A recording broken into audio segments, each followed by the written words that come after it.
England का squad देख के लग रहा है कि ये पूरा मौत का खेल खेलेंगे। बेसबॉल खत्म हो गया, ब्रेंडन मैकलम गए, बेन स्टोक्स गए। अब वापस लगता है कि वही जो इंग्लैंड की मुश्किल क्रिकेट होती वही पाकिस्तान के पल्ले पड़ने वाली है। एक दफा आप इंग्लैंड के स्क्वाड के अंदर इंग्लैंड के बस बॉलर्स देखिए। Jofra Archer fast bowler, Gus Atkinson fast bowler जो कि बैटिंग भी करना जानता है, बड़ी अच्छी बैटिंग करता है, सेंचुरीज भी इसकी है।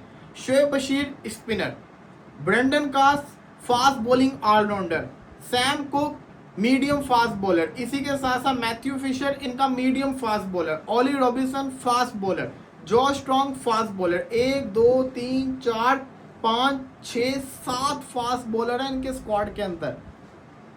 7 एक स्पिनर शोएब बशीर। ऑलराउंडर की मैं बात करूं तो ब्रेंडन कार्ट्स है, साथ ही साथ डैन लॉरेंस है जो कि एक तरह से बेन स्टोक्स की जगह नंबर 6 के ऊपर खेलेगा, जो कि ऑफ स्पिन भी फेंकता होता है। अब आ जाए जरा आप इनके बल्लेबाजों के ऊपर। जो रूट कप्तान है, इसी के साथ साथ हैरी ब्रूक, जॉर्डन कॉक्स को शामिल किया गया जो कि नंबर 3 के ऊपर खेलेंगे जैकब बीथल की जगह। समझ रहे हो मेरी बात? नंबर 3 के ऊपर ये जो लड़का है ये तेज खेलना जानता है, ये जो लड़का है ये सीधा कम खेलता है, उल्टी सीधी शॉट ज्यादा खेलता होता है, T20 बड़ा प्यारा खेलता होता है। तो ये इससे बच के रहना पड़ेगा पाकिस्तान को, इसको हल्के में मत समझे। इसी के साथ साथ बेन डकिट है, इमोलियो गे है, डैन लॉरेंस मैंने आपको बताया, ओली पॉप को भी वापस इन्होंने बुला लिया। तो ये इंग्लैंड का जो 16 रुकनी स्क्वाड है इसके अंदर अगर आप देखेंगे तो इनका ज़्यादा फोकस बॉलिंग के ऊपर है, ज़्यादा फोकस इन्होंने अपना बॉलिंग के ऊपर रखा है। जेमी स्मिथ इनके विकेट कीपर होंगे, बैकअप विकेट कीपर होंगे आपके, जैसा कहते हैं ना, क्या नाम है इनका, ओली पॉप। अब अगर मैं देखूं इंग्लैंड ओपनिंग किसके साथ करवाएगा तो ये भी बड़ा जिसे कहते हैं ना हैवी किस्म का माहौल बनेगा। इंग्लैंड की टीम अगर मैं देखूं तो इनकी बैटिंग भी स्ट्रॉन्ग नजर आ रही है, फास्ट बॉलिंग तो बहुत स्ट्रॉन्ग नजर आ रही है, स्पिन भी समहाउ बेहतर है। तो पाकिस्तान को बहुत टक्कर मिलने वाली है। अब मसला ये है कि पाकिस्तान को अगर मैं देखूं तो पाकिस्तान के स्क्वाड के अंदर खबरें ये आ रही है कि चेंजेस होंगे, मिडिल ऑर्डर चेंज होगा।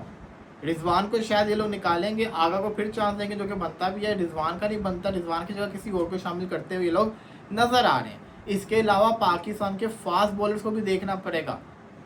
देखो वेस्ट इंडीज से बहाना था पेस इसलिए नहीं क्योंकि स्लो विकेट्स है, इंग्लैंड में तो फास्ट विकेट्स होंगी, यहाँ पे पेस निकालनी पड़ेगी, यहाँ पेस चाहिए। मोहम्मद अब्बास जो है काउंटी में बड़ा शानदार खेलता होता है, इन कंडीशन में उसको ज़्यादा मदद मिलेगी।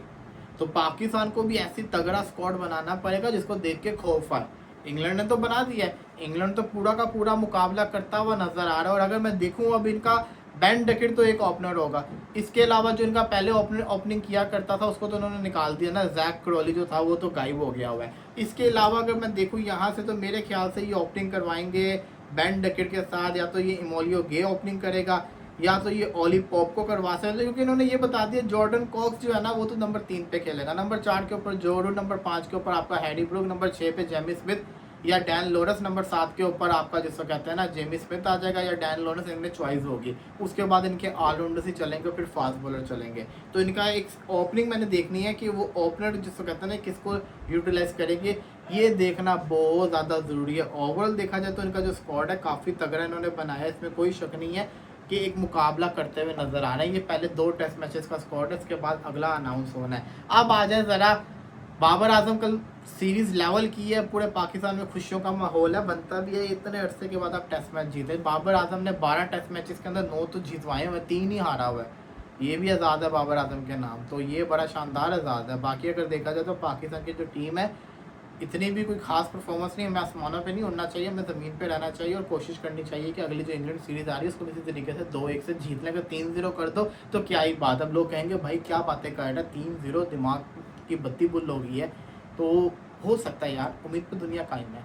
कुशल मेंडिस इंडिया वाली मैच के अंदर अवेलेबल नहीं है, इंडिया वाला जो मैच है लंका के था वो खेला जाएगा 15 अगस्त को खेला जाएगा, गाल के अंदर खेला जाएगा। उसके बाद मेरा ख्याल है कि कोलंबो के अंदर मैच है। तो ये 2 टेस्ट मैचेस इंडिया के लिए भी बड़े ज़रूरी है, WTC देखते हो। लेकिन लंका को आप हल्के में मत लेना, लंका बड़ी खतरनाक टीम है, कोई अभी भी कुछ भी कर सकती है और इंडिया के लिए आसान नहीं होगा ये वाली टेस्ट सीरीज। तो लेट्स सी, देखते क्या बनता है।